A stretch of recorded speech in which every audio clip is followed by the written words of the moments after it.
So we had a fun time at the airport. So you can see the Denver airport way, way, way, way.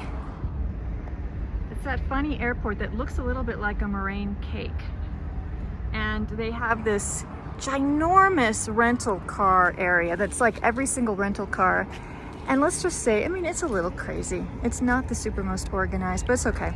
And Scott's videoing for SCUPs because that's also something. If anybody comes to the US, or if anytime you do rental cars, you definitely need to document a scratch. And if you see a scratch, you need to tell people. That's just dirt. And so anyways, we were standing here for a while because we didn't know this was our car because they described it completely different. And they don't give you the license plate. You're like guessing, like, is it? So Scott went in, but I just started to put the luggage in. I'm like, this is our car, I don't care. But it's a beautiful day in Denver, and just be prepared to just be a little chaos. And there's so many people who are from other countries getting cars. I think there's just a lot of paperwork. Okay, sunglasses, phone, water, and we're off to go find our hotel. Scott and I were so exhausted yesterday. I wanted you to see, I don't know, maybe this window doesn't show up, maybe, yeah, okay.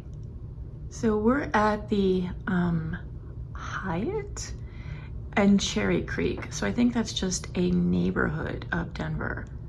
We're about not very far, 2 miles from the school, but we had to get a car because of, you know, just had to. I think I slept for, I don't even want to show you my face, but I could show you how messy we are in hotels. Slept a lot, pretty much got to the hotel, had Thai food. Scott is downstairs.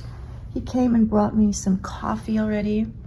Our class starts at 10. Well, I guess I could go, I can get out of bed. I could show you what the window looks like. I mean, you know, it's, oh, look at how bare the parking lot is. That is true.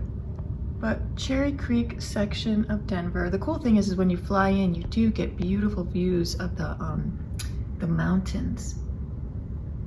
We're gonna have an easy morning and get over to the school, and class starts at 10 o'clock. In the face. I moved her a little to this side so I'd have room for the ear over here and not making it so the eyes are right in the center. So I'm thinking just larger compositional things, okay?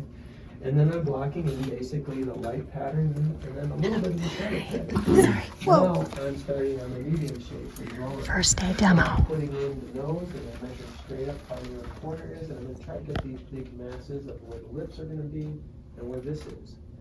So I'm doing the larger shapes of everything. And then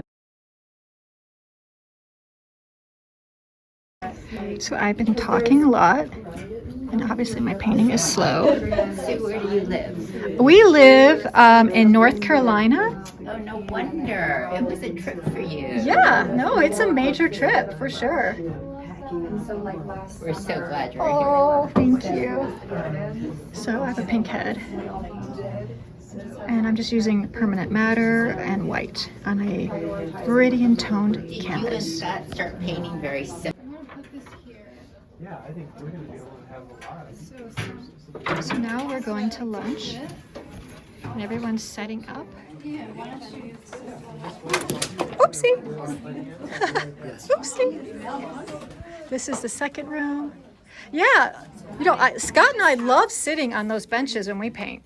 You can get so close, and you can have one for your palette and one for your easel.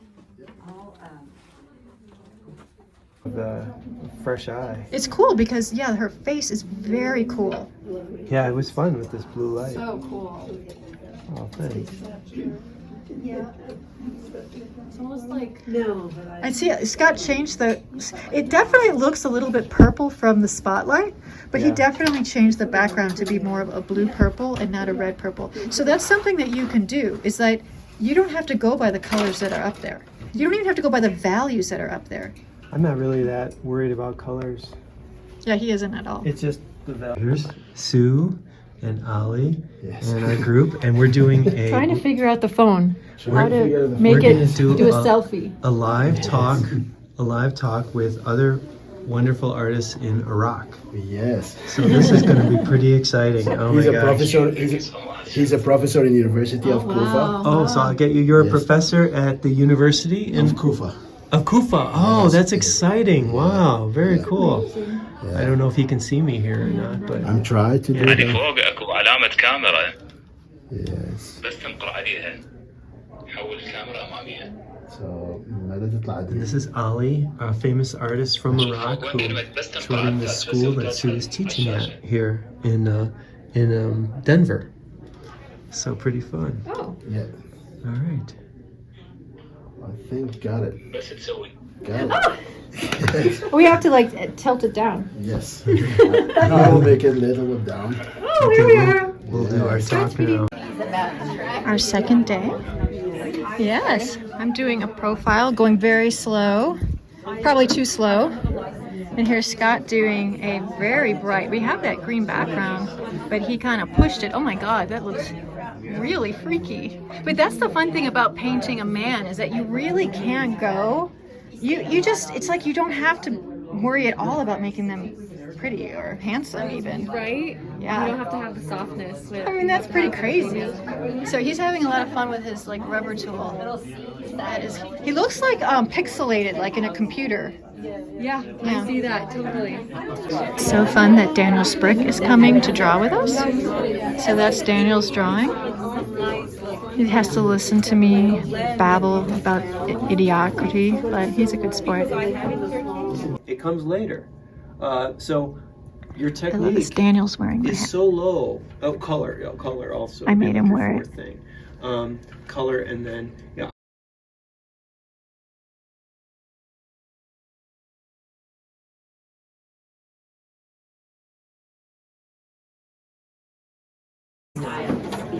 And then I shoot it. Three Grab this one. I wouldn't shoot it straight on. No. Shoot it at an angle so you know that. Right. And then you can fix the Yeah. But what I like is to write that. It's a way of developing actions. Right. And also, you were like guiding your, making sure that you were gentle and you had the same pressure. She had a little pinky touching. And then I shoot it. Three Grab this one. I wouldn't shoot it straight on. No. Shoot it at an angle so you know that. Right. And then you can fix the Yeah. But what I like is to write that. I absolutely loved Daniel just saying that he enjoys me talking while I demo, and that using the word pull, as I'm drawing, I'm always saying just pull and do angles. I never used that word before. I would sometimes say like skate or just like be a gesture or be a delicate as like your like touch. But the idea of like, yeah, you're pulling, you're not pushing, you're pulling. So it's fun how we all just use different words and we learn from each other. Scott, and he's probably showing Daniel some of his work on his phone. I do all kinds of different. I'm constantly jumping back and forth. smooth maybe Yeah. sometimes. Yeah, like the one I put for Portrait Society, it has some areas that are of a Hypatia, the girl sitting with the gold behind her. Okay. So her face is much more refined, but then I have other areas that are really there. See the same painting. Is that the one with the Yeah. astrology signs around it? Exactly. And then, It's making the chin smaller. It's playing into what we want. Women with their eyes, your face, her shape. So if a woman takes it from 12, it's going to make her look more masculine. Because you're making the chin bigger, a short guy, accentuate that. So, but as an artist, and there's people who like to do that purposefully to get the distortion, use a fisheye lens and stuff. But then you want to be aware of it. So this is what Dan Sprick did. He has such a distinctive style. So you see how he's doing it. Like there's not one way of doing it, right? Wow. Oh, so cool. That hair, Look at those too. eyes too. I mean, Yeah. such three-dimensional. Wow. the lips are so soft. I The know. lips. I know. He's Look at the how master. beautiful. of I it. mean, like, I can't even get the line across on my lips. It's like, this is. That's cool. Go ahead, tell us. Okay, so my mother grew up in around Taos, New Mexico. In her later years, she was talking to me about when she was a child that some famous Russian painter had painted a picture of her way back when, That's I- amazing. You know, people kind of ramble sometimes, but she told me about this guy. And I was talking to Ali about it. Well, he was telling me about Russian painters, and he told me about some guy in Taos named Fechin. I was like, whoa, I've heard of that. And so a couple years ago, I went to New Mexico. There's a museum, the Fechin Museum, and there's really, unfortunately, not too many paintings of his, but they have books, catalogs of his paintings, and I'm looking through them.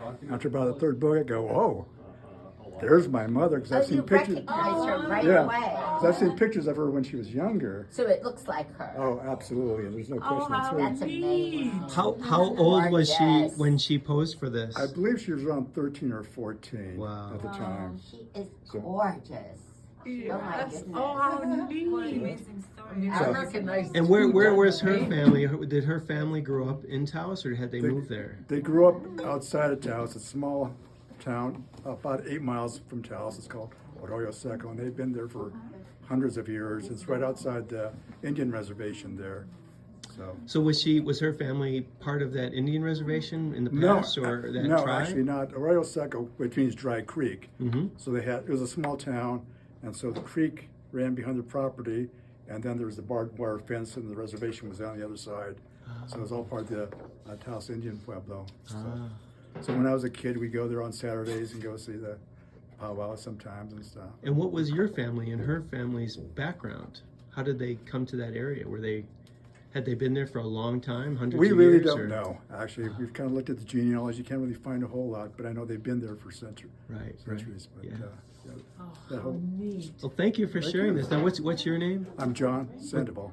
John Sandoval. Right, Yeah. but her maiden name was Sierra, which means mountain. How fun. Oh, how neat. And now you're an artist also, so that's cool. Well. Yeah, yeah. That's John, is she it. alive? Thank you for No, she passed away about 5 or 6 thank you for years ago. sharing that. That's a Thank really you. interesting story. Yeah. Famous painting. It's Monday, the third day of class, and you know, Scott and I wake up so early because we're 2 hours ahead, and we're morning people. I get to look at the mountains,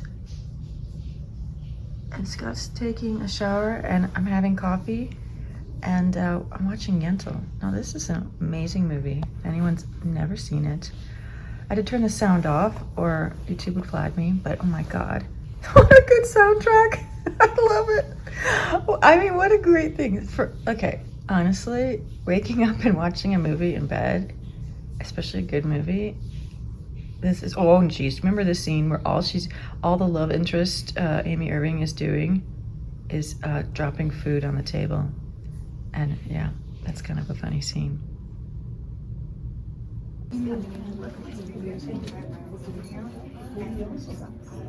But she does have a lot of character.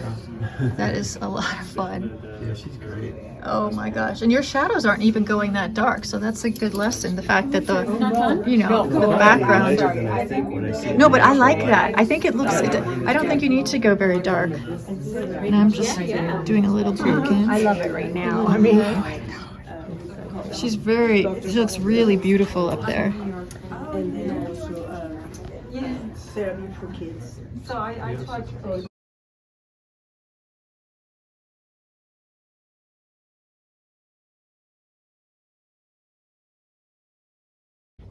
So Scott is painting a second model, a beautiful Jasmine. Fantastic And model. just thought I would show his progress because his block-ins are always so cool. Haven't screwed up yet. Haven't screwed up yet? Oh my gosh.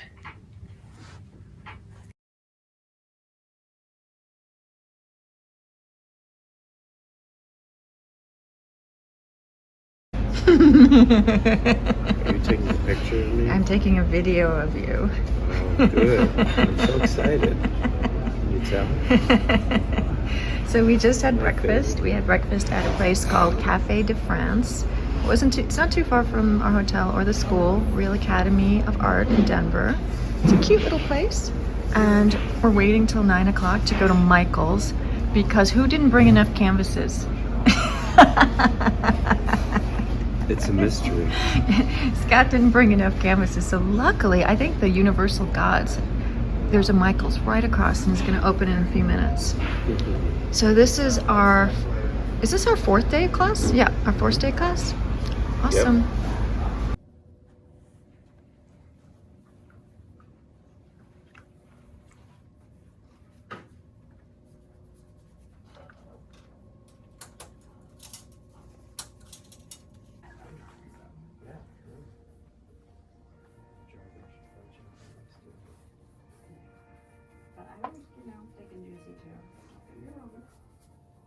Ooh, Scott's painting in purple. He's been influenced by us. You just grab this mud pile and...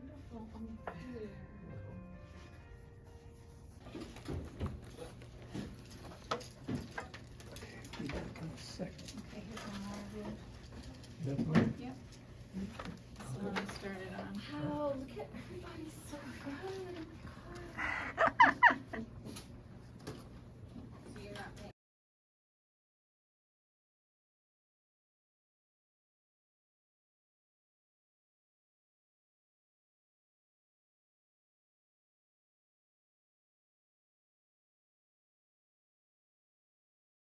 I was just giving a slideshow presentation while Scott painted.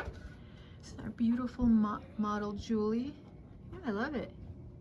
So fun. Her work is gorgeous too. We looked at it on Instagram. Oh, I want to see it. Our beautiful model. So I'm going to take a little bit of a break and get a snack because I'm a little worn out. Okay. But yeah, it's a good start. Caravaggio, and he really loved that light source, and Rembrandt would do that sometimes. He kind of became famous for that kind of light, but he would basically make his studio so that, and he liked it coming from really far above usually, but he would actually make a hole in the ceiling and have the light come through that. I was And trying so to like that was his only logically light figure source. out how do you change a light source? That had that sort of value scale as well, but you know, you can do it from a side light too. Like David Lafell loves Rembrandt, and he loves that really dramatic dark light contrast. So like when we've gone to visit Sherry and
This is Thursday. The workshop ended yesterday. And today there was a little bit of flurries and snow and rain and chilly. So we have literally had all 4 seasons in these 5 days. Oh my God, it's a little bit of flurries, but it's supposed to get to 47 degrees. And this is the building that Daniel Sprick is having a retrospective. Now, I saw something posted on Instagram a while ago, but I really wasn't sure exactly what it was, and I'm so happy that it is still hanging. So this seems like this is a little bit South Denver. This is like tons of new buildings, tons of new condos. This, I think over here is maybe a Fiddler's Green amusement park for children or something like that. Oh, very exciting. A great thing to do on a chilly, cold day that you really don't want to be outside. So this is called the Madden Museum. Fleeting Presence, the Liminal Art, Daniel Sprick. So this is a self-portrait.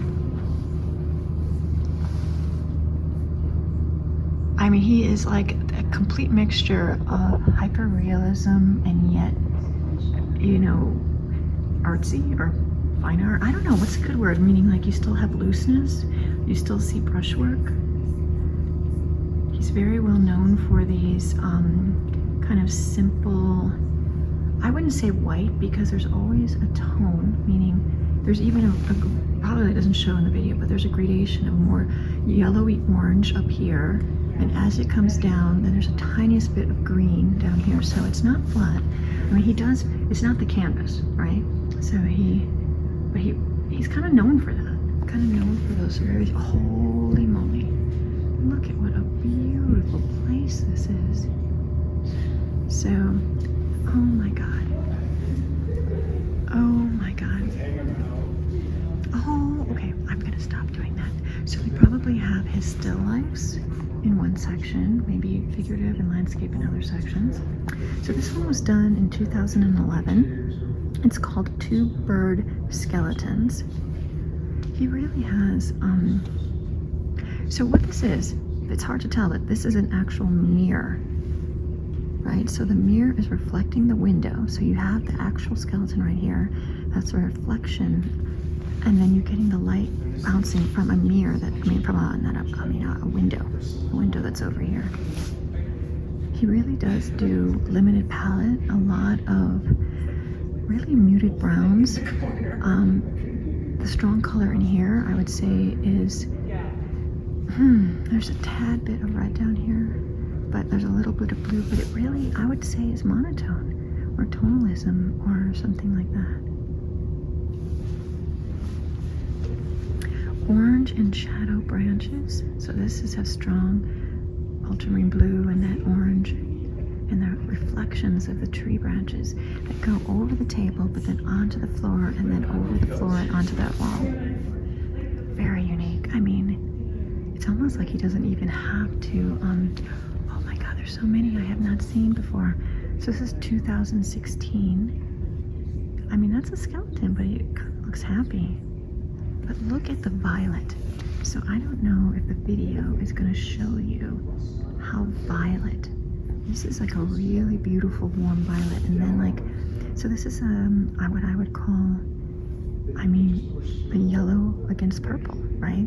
The complement with I think he likes to use, he doesn't like to use burnt umber. What does he use? That kind of really cool, very cold brown. Oh gosh, I can't remember what that name is. You know, I bought it once, and it just wasn't for me, you know? You see in the foreground, he actually scratched the canvas to create that sort of ice effect. Wow. 2002.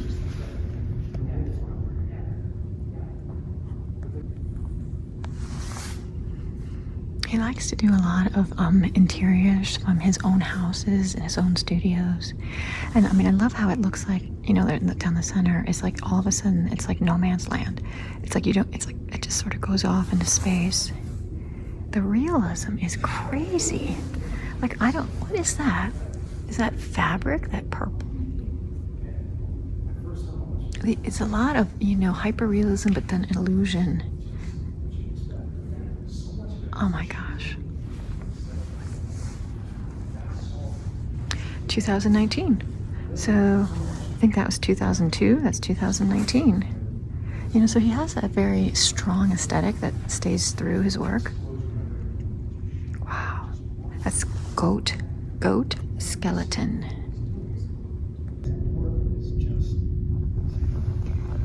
Oh, there's a little skeleton up there. It looks like a bird.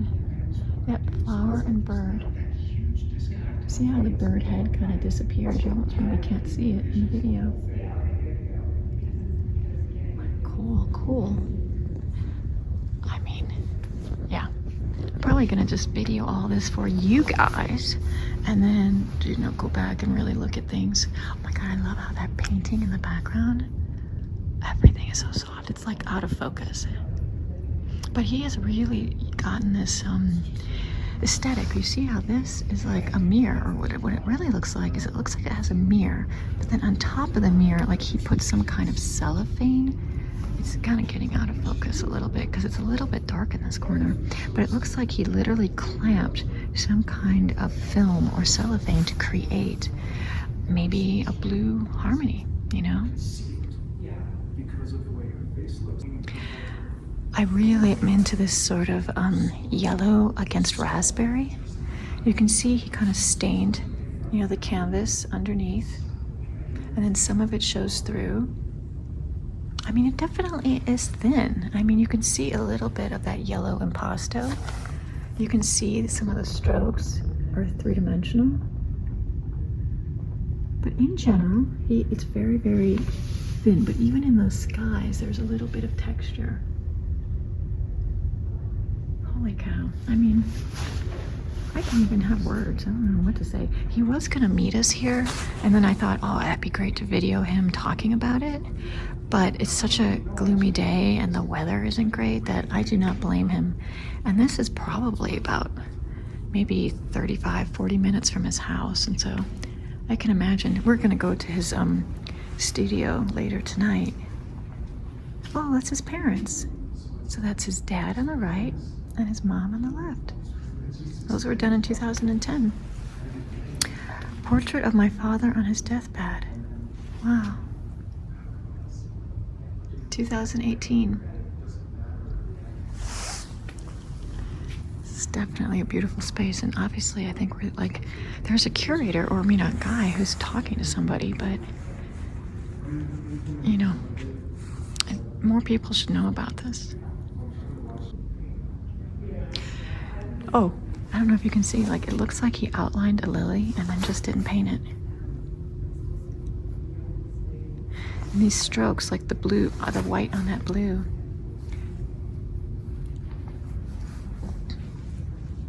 I have to say, it's not there's not enough light over here.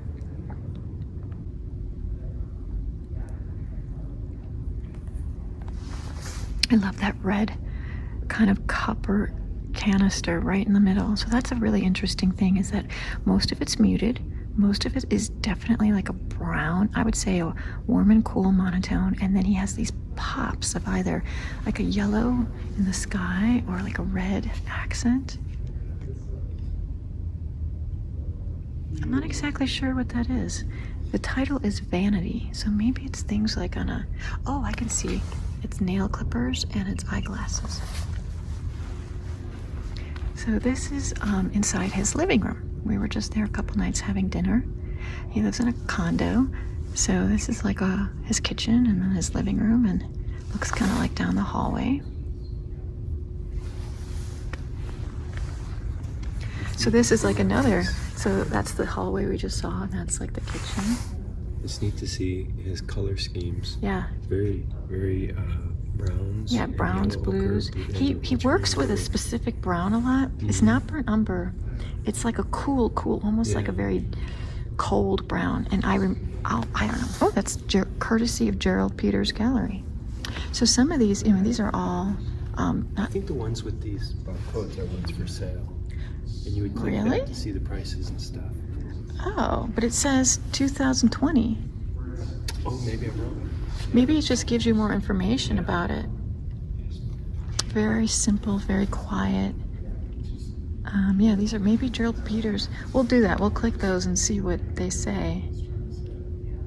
Just unusual, very unique contemporary setup. So a lot of times people ask us, like, what to paint, how to make things, well, lack of a better word, sellable or whatever. But I mean, that's a really hard question. But you see how he took all the furniture out, and he's just doing these sort of compositions that are very simple. This one's called Spirit Vessel. My Interior Life. So yeah, this is his living room. I'm looking how he just sets up these objects on the floor as like, still life, just to kind of give interest. My father adrift in the dark reaches, the yellow of those lamps are so cool against that blue. So this is Explain the Heart and Soul of a Woman, courtesy of Gerald Peters. Huh. So maybe he bought all of these. I don't know who that woman is. But even like the detail of the floor. He paints these objects over and over again. So what I was saying about, you have to paint what's personal to you. You have to paint who you love. Don't just look at other people's work. Oh my God, look at that skeleton. you know, I mean, if you can't travel, you see just Daniel's simple condo and the views out the window. So just to tell you, this is a mirror that is reflecting the view outside his window. So it's these optical illusions that are so lovely. I love how they almost do look very ghostly. So this painting, he says it's from 2018 to 2022. So yeah, it took 4 years. Oh my God, I've had paintings like that. I've started years ago, and then you put aside, and then you come back to them.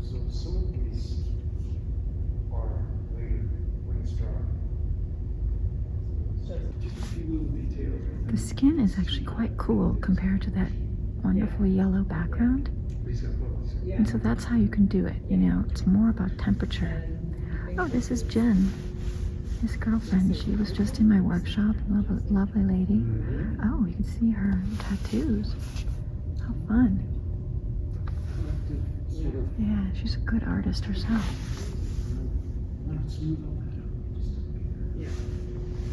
This one's definitely different, much more, I don't know what you call, like, direct. 1999. Interesting.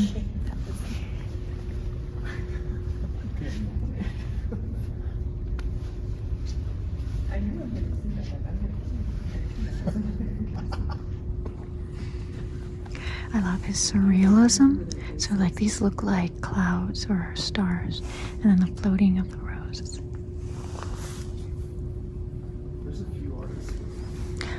Oh my God. Self-portrait as Daniel the Prophet. I'm seeing, a lot of these yellow and raspberry and cool violet themes, along with that kind of neutralizing brown. He's such thin, it almost does look like, something from Holbein in certain parts of the hair, and then very almost thick and juicy in Alla Prima in other parts of the hair. So he definitely straddles those two worlds. Oh my God, I love these colors. So this is called Souls in Purgatory. So I'm wondering if these are street people, but the colors, oh my God. And see, this is what's so cool, is how he could leave the dabbiness at the bottom and the thickness. It's quite thick right there.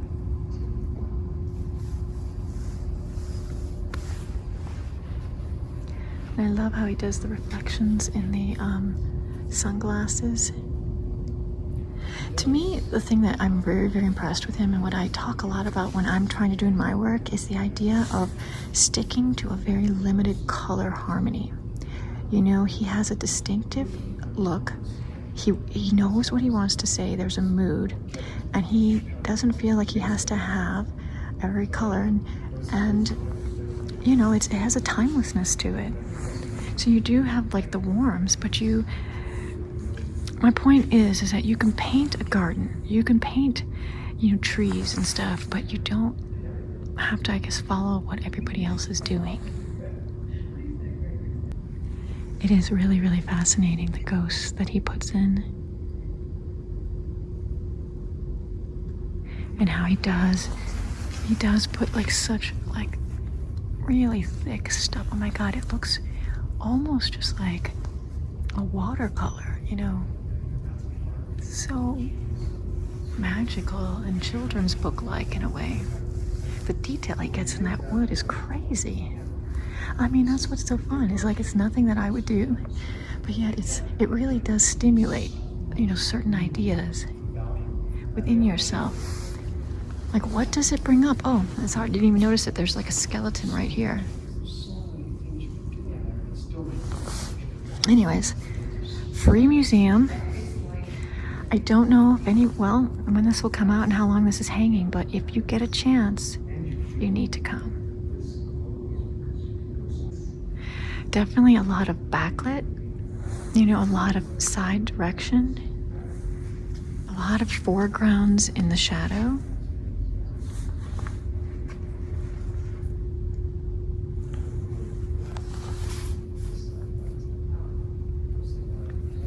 It's actually making me want to paint yellow. I tend not to choose yellow, but the yellow and you even have some of the lime lemony yellow against some of the warm pinky yellow, but against that raspberry and that other citrusy green is like really, really cool. Okay, I didn't see this one. Oh, look it, he's like a ghost, but he's in that hot pink. Yeah, look at that. And he's very famous for painting these sort of globes or like these clear balls and having the reflections, you know, which is kind of reminiscent of like, you know, old Dutch paintings, right? So, let's see, let's get away from the glare. That is one thing that Daniel's paintings are, you know, you probably don't want them facing windows.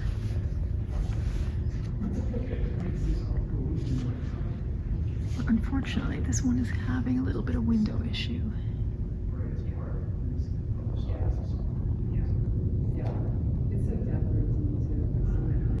Self-portrait, 1979.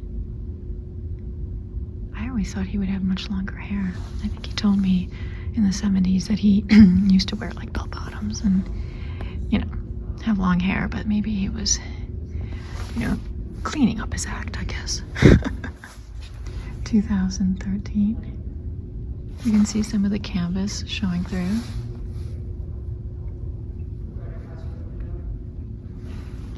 He does a lot of drawings. This is 2015. I could tell in his drawings it's very influenced by fashion. Nikolai fashion with that line work. I love how his glasses just disappear. So now we have some landscapes, but this one reminds me, I guess, you know, colors like this remind me a lot of like maybe the artist Maxfield Parrish, right? Maxfield Parrish. Just those incredibly strong, vibrant, saturated colors. I mean, what you can do with color, right? I mean, obviously this is made up. But you can tell with his landscapes, you can get very, very, what you might call traditional or alla prima, where you're just, you know, putting wet on top of wet and leaving brush strokes.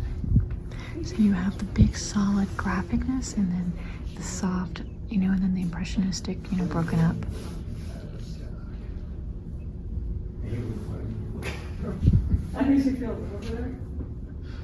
So this is a view from Kwong and Adrian's studio, Kwang Ho. We visited Kwong and Adrian a year or so ago, and you could see some of their stuff on another video. And so yeah, these are, I think that's Kwong's studio there on the left. That's so fun, Pennsylvania. And then this is California, Long Beach. Like all the industrial little specks.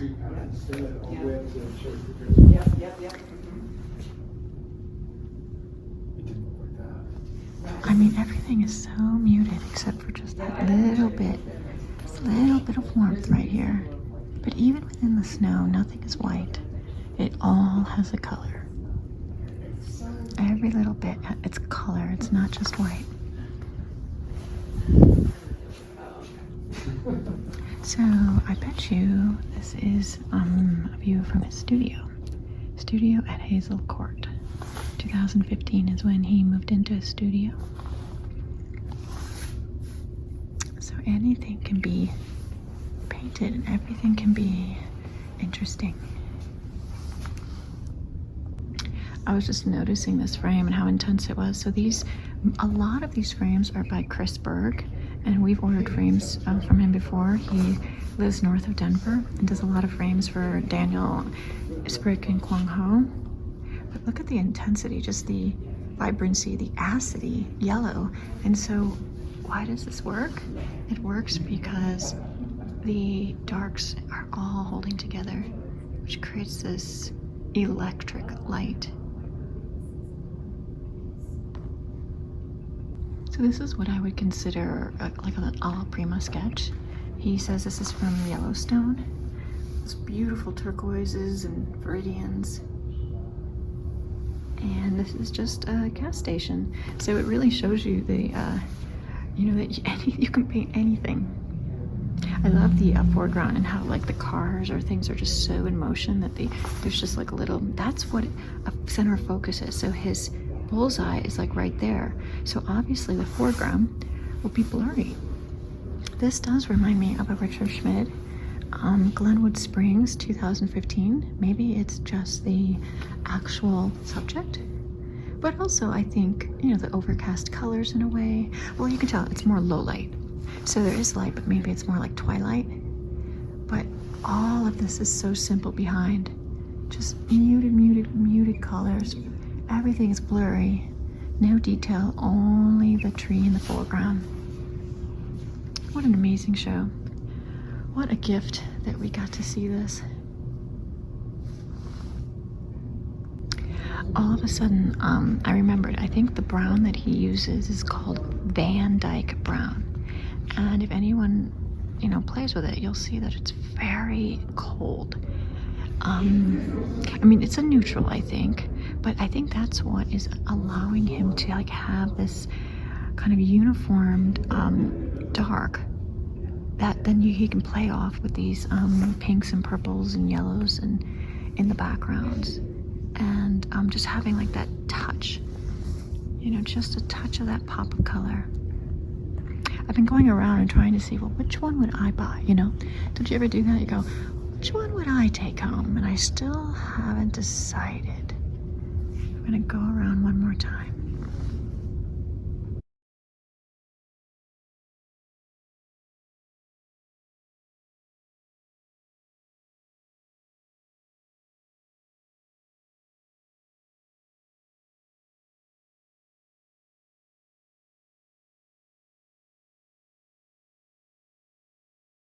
All right, this is Kwong's studio with some of his things up here. And while Kwong's gone, he lets all of these great young artists use his studio to do their paintings. Great work over here. Now, tell us your name to the video here. Hey, I'm Tanner Steed. And these are your work over here? Yeah, this is my station. That's Most cool. of my work is at a... I'm having a solo show at a local place called the Broadway Collective. Oh, that's cool. Yeah. And this, whose is this over here? This is Diego He's Glazer. run off now, so yeah, but he's got great, beautiful works. Incredible. Yeah, Diego's Oh my special. God. He's got a very He's got great stuff. And then what's your name? Ben or Benjamin What's your last name? Walling. Walling, cool. And these are yours over here. Got these incredible still lifes. Thank you, Scott. Just beautiful. Get out of the light here. And this one here. And one you're starting. And then one back here. Just beautiful. That's so cool. Yeah, it's funny. It's like a little bit less And then all of these. structured. Like I said, you gotta like. Another one of Kwong's back here. Sorry to get it. One of his water ones up there. Select the subject. This place, in a ridiculously gigantic easel. Feel and composition. Oh, in general, because other artists they have different. Right now, it's composition. Some more of. That's the most important thing. Yeah. Composition. This place just goes on and on. Yeah. So like this interior, for instance, I've been looking down this This is so fun. Oh my God, I love this wall. but I'm glad I waited. That is the coolest, funniest thing.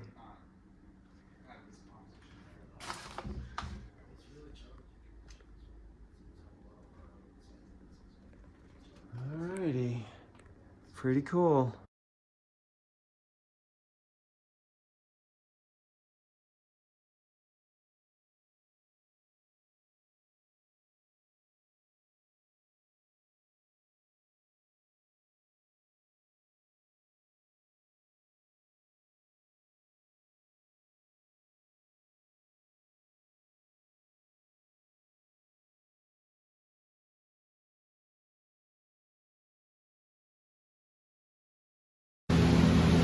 I'm standing under, I think, an air conditioning unit.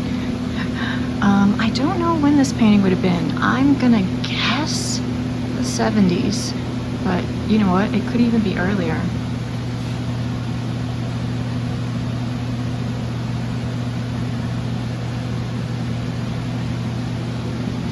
about a 24 by 30.